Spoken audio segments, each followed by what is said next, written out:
saya akan main kucing yang comel sangat. Okey, sebentar ya, saya ambil kucing. Okey, di rumah saya ada dua kucing. Dua ekor kucing. Satu betina, satu jantan. Okey.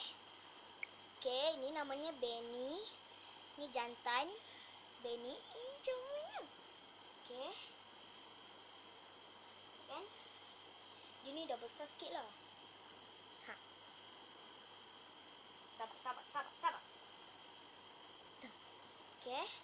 Kita ambil kucing lagi satu. Okey guys, ni kucing saya lagi satu. Ni nama dia Mini. Ni betina. Okey. Tapi yang ni garang sikit tau. Ha, nampak? Dia garang.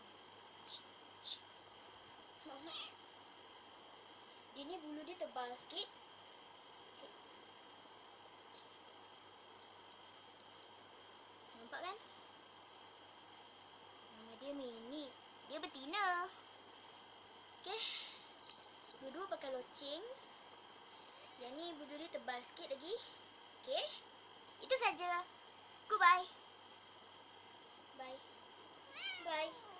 Saya takut. Okey. Terima kasih.